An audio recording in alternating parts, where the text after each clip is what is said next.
คำนับหับตอนวันชาติที่2ธันวาครบรอบ50 ปีอย่างสุดใจ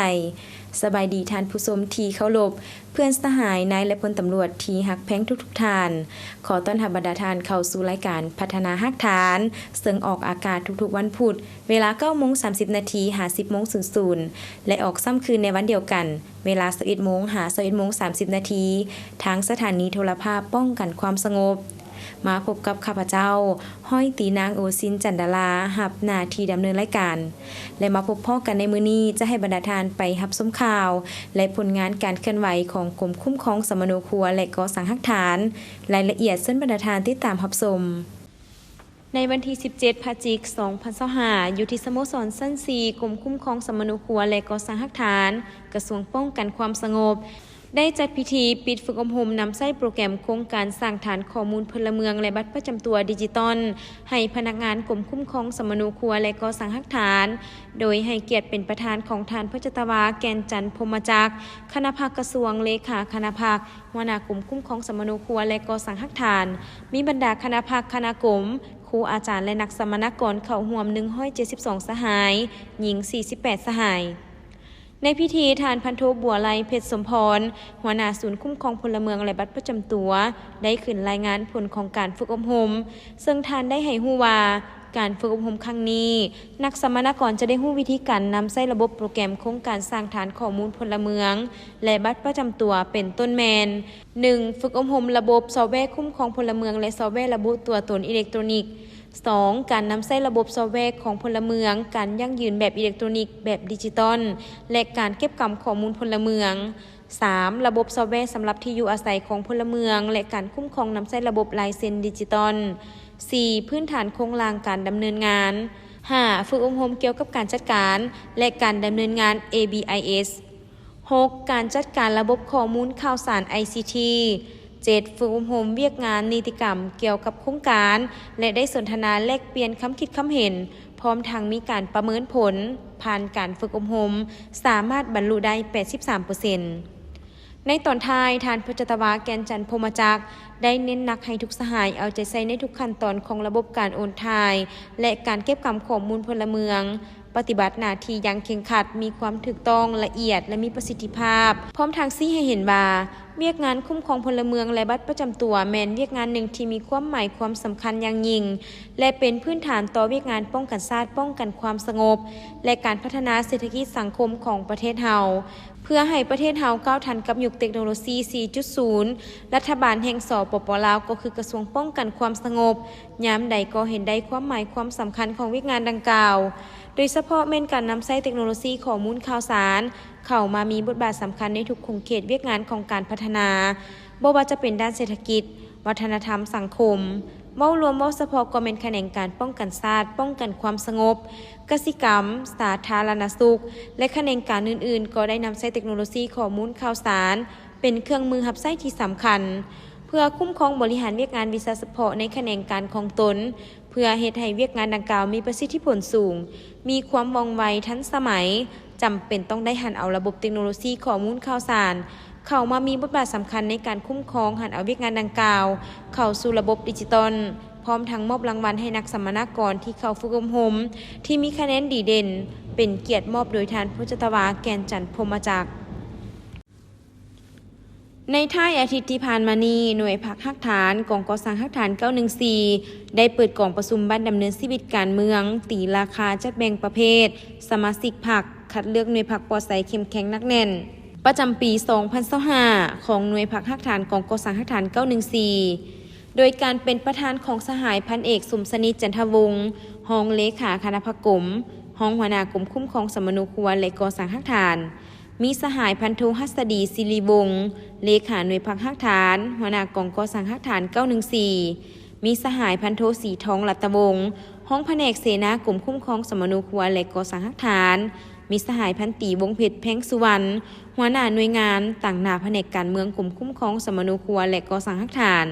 และมีสมาชิกพรรคเข้าร่วมอย่างพร้อมเพรียงในกองประชุมสหายพันโทหัสดีศิริวงศ์ได้กล่าวเปิดกองประชุมบ้านดำเนินชีวิตการเมืองตีราคาจัดแบ่งประเภทสมาชิกพรรค คัดเลือกหน่วยผักปลอดภัยเข้มแข็งนักแน่นประจำปี 2025 ของหน่วยผักฮักฐานกองกสังฮักฐาน 914 ขึ้นอย่างเป็นทางการ จากนั้นสหายพันเอกสมสนิทจันทวงศ์ก็ได้เผยแพร่เสื่อมซึมเอกสารผลสำเร็จของประชุมใหญ่ครั้งที่ 6 ขององค์คณะผักกระทรวงป้องกันความสงบและภายในกองประชุมยังได้ผ่านบทสรุปของหน่วยผักฮักฐานกองกสังฮักฐานประจำปี 2025 และทิศทางแผนการในปี 2026 พร้อมนั้นบรรดาสมาชิกพรรคก็แลกเปลี่ยนคำคิดคำเห็นต่อบทสรุปเพื่อให้บทสรุปจะแจ้งและครบถ้วนสมบูรณ์และสมาชิกหน่วยผักฮักฐานกอง 914 ได้ผ่านบทสำรวจตนเองตีราคาแบ่งประเภทสมาชิกพรรคคัดเลือกหน่วยผักปลอดภัยเข้มแข็งนักแน่นพร้อมทั้งตำหนิส่งข่าวก่อสร้างช่วยเหลือซึ่งกันและกันในตอนท้ายของประชุมสหายพันเอกสมสนิทจันทวงศ์รองเลขาคณะผักกลุ่มรองกลุ่มคุ้มครองสมนุครัวและก่อสร้างฮักฐานได้มีคำเห็นโอ้ล้มต่อกองประชุมซึ่งได้เน้นหนักเวียกงานศึกษาอบรมการเมืองนำพาแนวคิดให้บรรดาสมาชิกพรรคทั่วหน้าจงพร้อมกันปฏิบัติหน้าที่เวียกงานให้สำเร็จตามที่คันถึงมอบหมายให้เจ้าท่านผู้ชมที่ผ่านไปนั้นก็แม่นการนำเสนอข่าวและผลงานการเคลื่อนไหวของกลุ่มคุ้มครองสมนุครัวและก่อสร้างฮักฐานแต่การนำเสนอข่าวของพวกเฮาแม่นยังบ่ทันหมดเทื่อและยะหน้าจะให้บรรดาทานไปรับชมตื่มอีกแต่ตอนนี้เฮาไปพักกันก่อน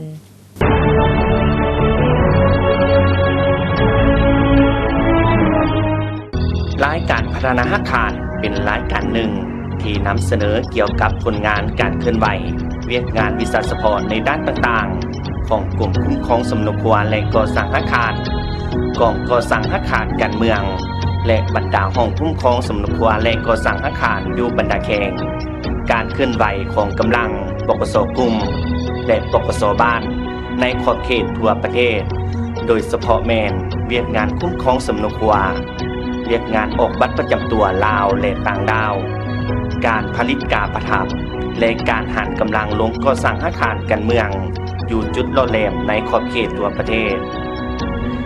ซึ่งจะออกอากาศทุกๆวันพุธเวลา 9:30 น. 50 โมงและออกอากาศซ้ำคืนเวลา 21:00 น. 21:30 น. ทางโทรภาพป้องกันความสงบและท่านสามารถรับชมย้อนหลังได้ที่ทาง YouTube รายการพัฒนาอาคารติดต่อโฆษณาและตำหนิส่งข่าวได้ที่เบอร์ 030-4838-940 อีเมลกลุ่มคุ้มครอง 509 เจ้าท่านผู้ชมมาพบกันในระยะที่ 2 ของทางรายการจะให้บรรดาทานไปสืบต่อรับชมข่าวและผลงานการเคลื่อนไหวของกลุ่มคุ้มครองสมนุครัวและก่อสร้างฮักฐานรายละเอียดซึ่งบรรดาทานติดตามรับชม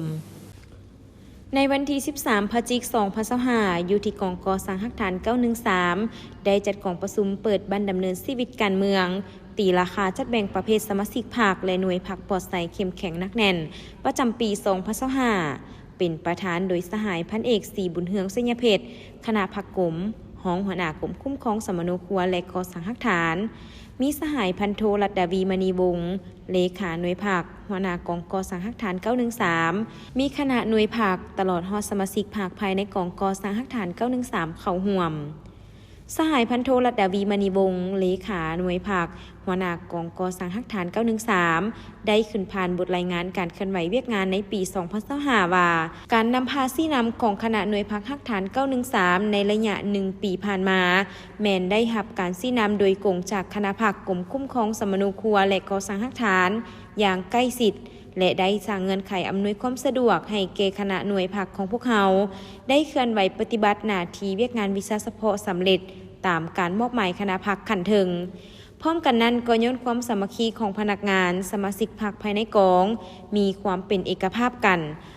ในกองประชุมสหายพันเอกศรีบุญเฮืองสัญญเพชรคณะผักกลุ่มห้องกลุ่มคุ้มครองสมนุครัวและก่อสร้างฮักฐานได้เผยแพร่เสื่อมซึมเอกสารผลสำเร็จของกองประชุมใหญ่ผู้แทนครั้งที่ 6 องค์คณะผักกระทรวงป้องกันความสงบและบทโอลมของสหายทองลุ้นศรีสุริตเลขาธิการใหญ่คณะบริหารงานศูนย์กลางผักประชาชนปฏิบัติลาวประธานประเทศแห่งสปป.ลาวต่อกองประชุมใหญ่ผู้แทนครั้งที่ 6 องค์คณะผักกระทรวงป้องกันความสงบและผ่านมติกองประชุมครบคณะผักกลุ่มคุ้มครองสมนุครัวและก่อสร้างฮักฐานครั้งที่ 3 สมัยที่ 3 ในการเปิดบ้านดำเนินชีวิตการเมืองครั้งนี้ก็เพื่อเป็นการสรุปคืนบรรดาผลงานด้านดีด้านอ่อนผ่านการจัดตั้งปฏิบัติมติคำสั่งแนะนำของคณะบริหารงานพรรคกระทรวงป้องกันความสงบ ว่าด้วยการยกสูงคุณภาพการดำเนินชีวิตภาคของคณะภาคแต่ละขั้นแนะใส่เพิ่มทวีการก่อสร้างหน่วยภาคปลอดใสเข้มแข็งนักแน่นในกองก่อสร้างทางฐาน913ให้ได้คุณภาพและมีผลสำเร็จตามคาดหมายพร้อมทางวางทิศทางแผนการอย่างมีจุดสุ่มใส่ก่อสร้างหน่วยภาคปลอดใสเข้มแข็งตามหาเนื้อในที่ได้กำหนดอยู่ในคำสั่งแนะนำของคณะบริหารงานภาคกระทรวงป้องกันความสงบคือด้านการเมืองด้านแนวคิดด้านการจัดตั้งด้านแบบแผนการนำพาและด้านการปฏิบัติหน้าที่การเมืองให้มีผลสำเร็จในวันที่ 14 พฤศจิกายน 2025 อยู่ที่กองก่อสร้างทางฐาน 915 ได้จัดกองประชุมเปิดบ้านดำเนินชีวิตการเมืองตีราคาจัดแบ่งประเภทสมาชิกพรรคและหน่วยพรรคปลอดใสเข้มแข็งนักแน่นประจำปี 2025 เป็นประธานโดยสหายพันเอกศรีบุญเฮืองไสยเพชรคณะพรรคกรมห้องหัวหน้ากรมคุ้มครองสมณครัวและก่อสร้างทางฐานมีสหายพันโทบุญเพ็งจันทลังสีเลขาหน่วยพรรคหัวหน้ากองก่อสร้างทางฐาน 915มีคณะหน่วยภาคพร้อมด้วยสมาชิกภาคภายในกองก่อสร้างทางฐาน 915 เข้าร่วมสหายพันโทบุญเพ็งจันทลังสีเลขาหน่วยภาคหัวหน้ากองก่อสร้างทางฐาน 915ได้ขึ้นผ่านบทรายงานการเคลื่อนไหวเวียกงานใน1ปีผ่านมาคณะหน่วยภาคทางฐานกองก่อสร้างทางฐาน 915 ของพวกเฮายามใดก็ยึดมั่นถือเอาการจะตั้งปฏิบัติตามหลักการรวมศูนย์ประชาธิปไตยอย่างเข้มงวดมอบหมายแบ่งปันหน้าที่ให้คณะหน่วยภาคพนักงานภายในกองรับผิดชอบอย่างจะแจ้งมีแผนการเคลื่อนไหวนำพาอย่างเป็นปกติมีการติดตามสุกยูและประเมินผลในการปฏิบัติแผนการที่วางออกในแต่ละระยะรูปประสานสมทบอย่างกลมเกี่ยวในคณะหน่วยภาคคันเทิงแต่ละคันบรรดาหน่วยภาคเสริมขยายภาระบทบาทสิทธิและหน้าที่วิชาเฉพาะติดตามกวดกาสรุปถอดถอนบทเรียนแล้วรายงานคันเทิงเป็นปกติลงเลิกใกล้สิทธิแทศปลุกระดมมหาชนเข้าร่วมเวียกงานขบวนการต่างๆและปฏิบัติเวียกงานตามการมอบหมายให้ปรากฏผลเป็นจริงในกองประชุมสหายพันเอกศรีบุญเฮืองไสยเพชรได้เผยแพร่เสื่อมซึมเอกสารผลสำเร็จกองประชุมใหญ่ผู้แทนครั้งที่ 6 องค์คณะภาคกระทรวงป้องกันความสงบและบทโอ้ลมของสหายทองลุ้นศรีสุริตเลขาธิการใหญ่คณะบริหารงานศูนย์กลางภาคประชาชนปฏิบัติลาวประธานประเทศแห่งสปป.ลาวต่อกองประชุมใหญ่ผู้แทนครั้งที่ 6 องค์คณะภาคกระทรวงป้องกันความสงบและผ่านมติกองประชุมครบคณะภาคกลุ่มคุ้มครองสมณครัวและก่อสร้างทางฐานครั้งที่ 3 สมัยที่ 3ในโอกาสนี้ท่านประธานยังโอ้ลมต่อการเปิดบ้านดำเนินชีวิตการเมืองครั้งนี้ก็เพื่อเป็นการสรุปคืนบรรดาผลงานด้านดีข้อคงค้างผ่านการจัดตั้งปฏิบัติมติคำสั่งแนะนำของคณะบริหารงานภาคกระทรวงป้องกันความสงบว่าด้วยการยกสูงคุณภาพการดำเนินชีวิตภาคของคณะภาคแต่ละคันแนะใส่เพิ่มทวีการก่อสร้างหน่วยภาคปลอดใสเข้มแข็งนักแน่นในกองก่อสร้างทางฐาน 915 ให้ได้คุณภาพและมีผลสำเร็จตามคาดหมายพร้อมวางทิศทางแผนการยังมีจุดสุ่มใส่ก่อสร้างหน่วยภาคปลอดใสเข้มแข็งตามหาเนื้อในที่ได้กำหนดอยู่ในคำสั่งแนะนำของคณะบริหารงานภาคกระทรวงป้องกันความสงบคือด้านการเมืองด้านแนวคิดด้านการจัดตั้งด้านแบบแผนการนำพาและด้านการนำพาปฏิบัติหน้าที่การเมืองให้มีผลสำเร็จในท้ายอาทิตย์ที่ผ่านมานี้หน่วยพักฮักฐานกองก่อสร้างฮักฐานการเมือง922ได้เปิดบันดำเนินชีวิตการเมืองตีราคาจัดแบ่งประเภทสมาชิกพรรคและคัดเลือกหน่วยพรรคปลอดใสเข้มแข็งนักแน่นประจำปี 2025 ขึ้นอย่างเป็นทางการโดยการเป็นประธานของสหายพันโทสุริวงศ์บุญทิสวัสดิ์เลขาหน่วยพรรคหัวหน้ากองก่อสร้างฮักฐานการเมือง922เป็นเกียรติเข้าร่วมของสหายพันเอกทองขันธ์ศรีสุพรรณทองคณะพรรคกรมห้องหัวหน้ากรมคุ้มครองสมณครัวและก่อสร้างฮักฐานมีสหายพันโทผู้เขียนศรีคุณราชห้องประธานกวดกาพรรคห้องแผนกการเมืองมีคณะหน่วยพรรคฮักฐานพร้อมด้วยสมาชิกพรรคพนักงานนักรบภายในหน่วยพรรคฮักฐานกองก่อสร้างฮักฐานการเมือง922เข้าร่วมอย่างพร้อมเพรียงในกองประชุมเปิดบ้านดำเนินชีวิตการเมืองดังกล่าวสหายพันเอกทองขันธ์ศรีสุพรรณทองได้เผยแพร่เสื่อมซึมเอกสารผลสำเร็จกองประชุมใหญ่ครั้งที่ 6 องค์คณะภาคกระทรวงป้องกันความสงบและผ่านแผนดำเนินงานของคณะบริหารงานพรรคกรมคุ้มครองสมณครัวและก่อสร้างฮักฐานสมัยที่ 3 เพื่อให้คณะหน่วยพรรคสมาชิกพรรคได้รับรู้เข้าใจนำไปจัดตั้งพันขยายให้มีประสิทธิผลสูงจากนั้นสหายพันโทคำหมอนแก้วสุริยสิทธิ์ห้องเลขาหน่วยพรรคห้องกองก่อสร้างฮักฐานการเมือง922ได้ผ่านทางบทสรุปการก่อสร้างหน่วยพรรคปลอดใสเข้มแข็งนักแน่นประจำปี 2025 และทิศทางแผนการปี 2026 ซึ่งสามารถตีราคาได้เป็นหน่วยผักปลอดภัยเข้มแข็งนักแน่นประจำปี 2025 พร้อมเดียวกันนั้นบรรดาสหายสมาชิกพรรคก็ยังได้ผ่านใบสำรวจตนเองสำรวจกวดกาตีราคาจัดแบ่งประเภทสมาชิกพรรคตามระเบียบหลักการของพรรคอย่างถูกต้องและมีคุณภาพสูงและในตอนท้ายสหายพันเอกท้องขันศรีสุพรรณทองได้มีคำเห็นโอลมให้ทิสตี้นำสหายได้เน้นหนักเวียกงานศึกษาอบรมการเมืองนำพาแนวคิดให้บรรดาสมาชิกพรรคทุกสหายยึดมั่นอุดมการณ์สังคมนิยมมีทัศนะรักมั่นส่วนสั้นมีคุณสมบัติศีลธรรมปฏิบัติเสียสละเพื่อประเทศชาติเพื่อประชาชนจงพร้อมกันปฏิบัติหน้าที่เวียกงานให้สำเร็จตามที่คันเทิงมอบหมายให้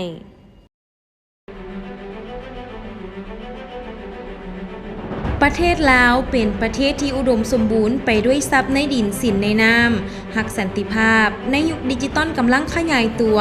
การคุ้มครองพลเมืองและบัตรประจำตัวอิเล็กทรอนิกส์ที่ทันสมัยก้าวไปสู่อนาคตที่มั่นคงเพื่อสร้างสาธารณรัฐประชาธิปไตยประชาชนลาวหันเป็นรัฐบาลดิจิตอลเศรษฐกิจดิจิตอลและสังคมดิจิตอลในการห้องทับนโยบายดังกล่าวกระทรวงป้องกันความสงบได้สงสัยเวียกงานนี้ในการหันเปลี่ยนใหม่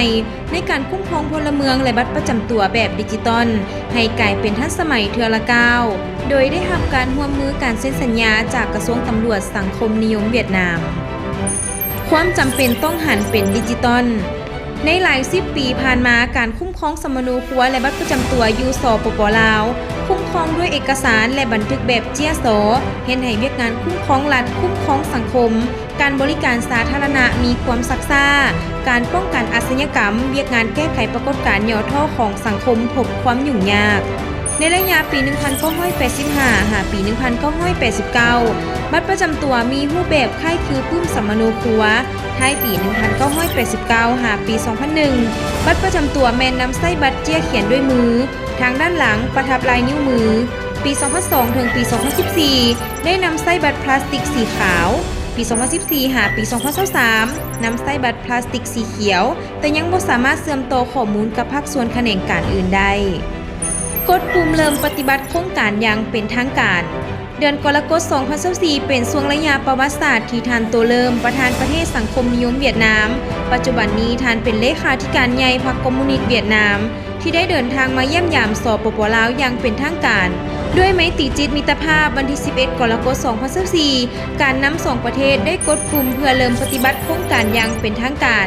ในวาระดังกล่าวการนำกระทรวงป้องกันความสงบของ2ประเทศก็ได้ลงนามเซ็นบทบันทึกความเข้าใจเกี่ยวกับการสร้างและปฏิบัติโครงการสร้างฐานข้อมูลพลเมืองและบัตรประจำตัว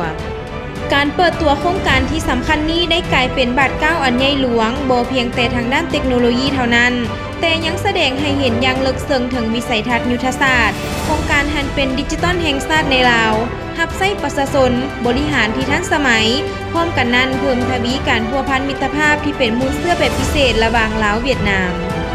การพันขยายและจะตั้งปฏิบัติโครงการเพื่อพันขยายจะตั้งปฏิบัติโครงการกระทรวงป้องกันความสงบลาวได้เป็นเจ้าภาพจัดกองประชุมเผยแพร่เสื่อมซึมการจัดตั้งปฏิบัติโครงการในทั่วประเทศประกาศใช้ข้อตกลงฉบับเลขที่ 1800/ปกส.ว่าด้วยการแต่งตั้งคณะรับผิดชอบโครงการนายกรัฐมนตรีแห่งสาธารณรัฐประชาธิปไตยประชาชนลาวได้ออกคำสั่งฉบับเลขที่ 16/นย.ลงวันที่ 17 กันยายน 2024 ในนั้นมอบให้กระทรวงป้องกันความสงบลาวเป็นเจ้าการประสานสมทบกับบรรดากระทรวงแขนงการที่เกี่ยวข้องเพื่อจะตั้งปฏิบัติให้มีประสิทธิผลสูงภายใต้การชี้นำพาโดยกรมของกระทรวงป้องกันความสงบ2ประเทศกรมคุ้มครองสมนูครัวและก่อสร้างหลักฐานได้ประสานสมทบกับกรมตำรวจคุ้มครองบริหารเกี่ยวกับความเป็นระเบียบเรียบร้อยทั้งสังคมได้สร้างแผนการละเอียดกำหนดขั้นตอนและระยะเวลาจะตั้งปฏิบัติแต่ละหน้าเวียกของโครงการดังนี้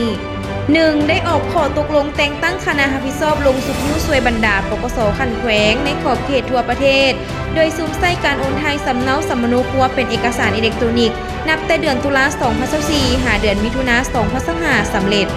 สั่งรวมข้อมูลพลเมืองจากหลายแหล่งรวมทั้งการโอนไทยข้อมูลซึ่งสามารถสั่งรวมในเบื้องต้นแมน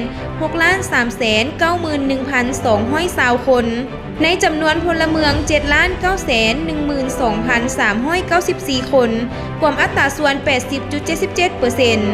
ในนี้ 4,879,526 คนข รบเงื่อนไขกำหนดรหัสบุคคลในจำนวน 6,391,220 คนรวมเอา 76.34% การจัดตั้งปฏิบัติการโอนไทยสำเนาสัมมโนครัวเป็นเอกสารข้อมูลอิเล็กทรอนิกส์สามารถบรรลุได้มีดังนี้บรรดากองบัญชาการที่โอนไทยได้ 100% มีกองบัญชาการปกส.นครหลวงเวียงจันทน์กองบัญชาการปกส.แขวงไซสมบูรณ์กองบัญชาการปกส.แขวงคำมวนกองบัญชาการปกส.แขวงเวียงจันทน์กองบัญชาการปกส.แขวงสยามบุรีและกองบัญชาการปกส.แขวงจำปาสักบรรดากองบัญชาการที่โอนไทยได้ 60-80% มีกองบัญชาการปกส.แขวงเซกองกองบัญชาการปกส.แขวงเสียงขวงกองบัญชาการปกส.แขวงพงสาลีกองบัญชาการปกส.แขวงหลวงน้ำทากองบัญชาการปกส.แขวงหัวพันกองบัญชาการปกส.แขวงสะวรรณเขตกองบัญชาการปกส.แขวงสารวันกองบัญชาการปกส.แขวงบริคำไซและกองบัญชาการปกส.แขวงบ่อแก้วกองบัญชาการปกส.แขวงหลวงพระบางโอนไทยได้ 52.79% กองบัญชาการปกส.แขวงอุดมไซโอนไทยได้ 50.52% และกองบัญชาการปกส.แขวงอัตตปือโอนไทยได้ 40.42% การสร้างนิติกรรมรับใช้โครงการได้ค้นคว้าบรรดานิติกรรมรับใช้โครงการ24ฉบับได้รับอนุมัติจากรัฐบาลและกระทรวงป้องกันความสงบ15ฉบับบนรายงาน60กว่าฉบับส่วนที่เหลือแม่นอยู่ในขั้นตอนพิจารณาแต่ละแขนงการเพื่อรับใช้การจะตั้งปฏิบัติโครงการแต่ละระยะพื้นฐานโครงล่างก่อสร้างพื้นฐานโครงล่างของศูนย์ข้อมูลหลักและศูนย์ข้อมูลสำรองสำเร็จยกระดับความไวของสัญญาณอินเทอร์เน็ตขึ้นเป็น5 เมกะไบต์ทั่วประเทศติดตั้งซอฟต์แวร์การหันเป็นดิจิตอลเครื่องคอมพิวเตอร์ให้ปกส.ขันแขวงปกส.ขันเมืองในขอบเขตทั่วประเทศจำนวน444เครื่อง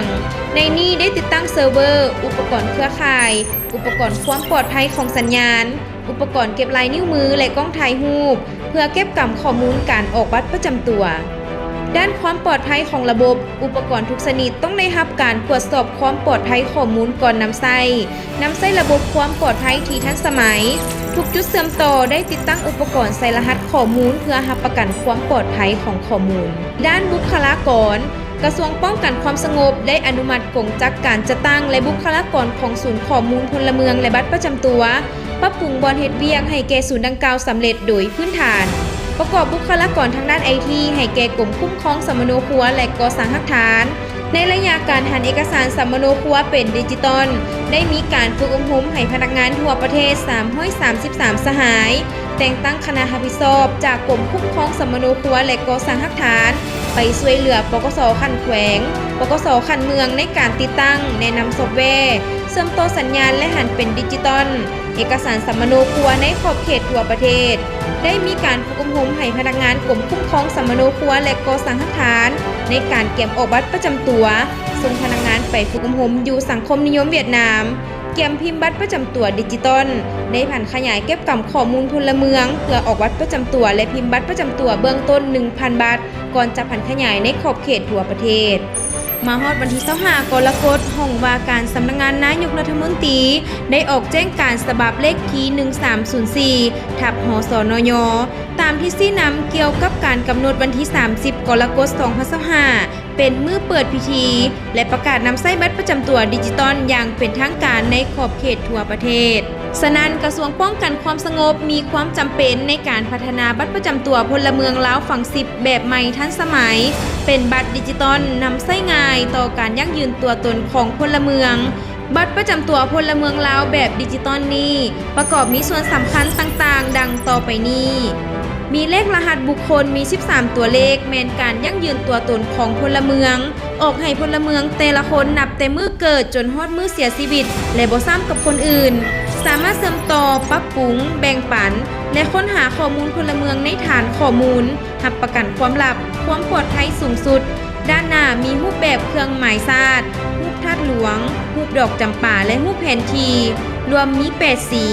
ขนาดแผ่นบัตรรวงกว้าง 5.4 ซมรวงยาว 8.5 ซมความหนา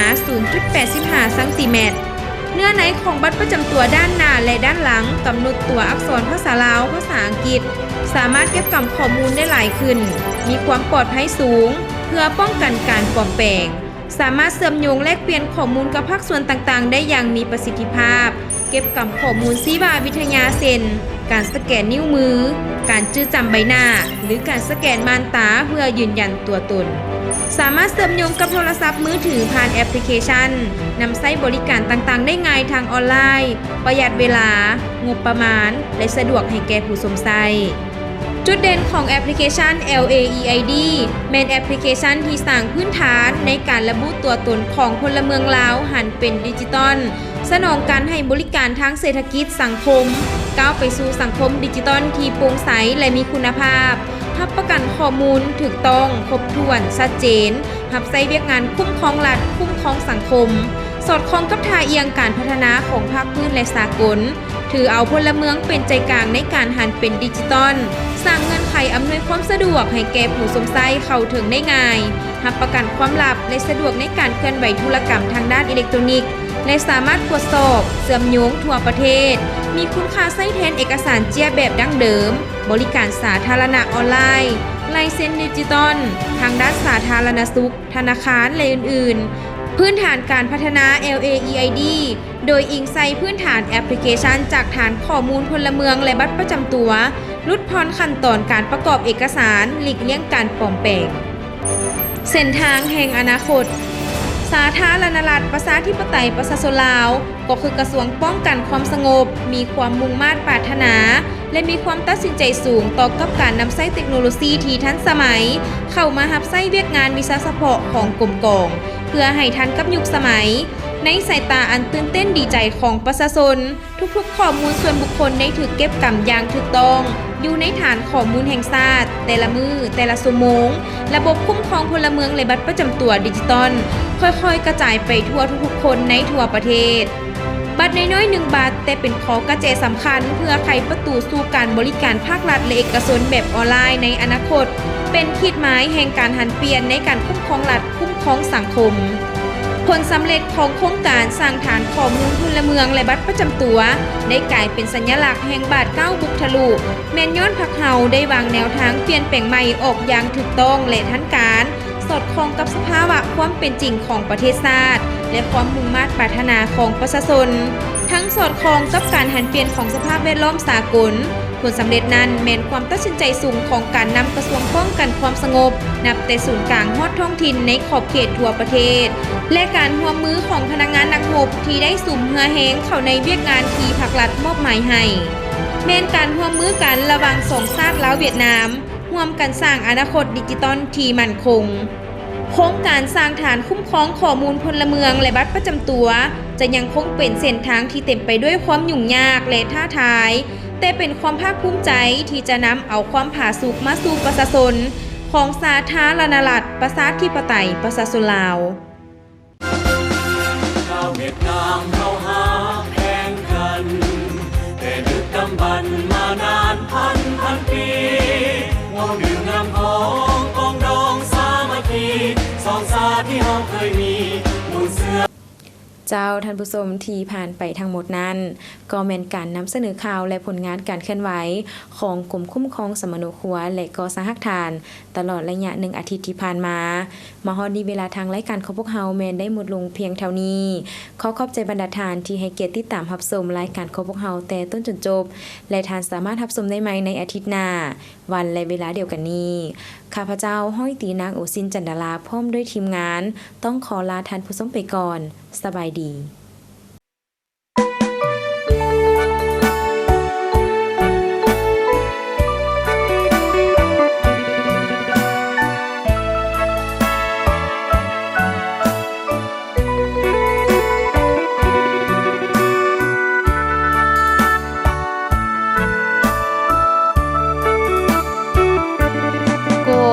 คุ้มครองสร้างตั้งที่8 สิงหาได้หมุนเวียนมาครบรอบ40 ปี1978 2018ครบรอบพอดี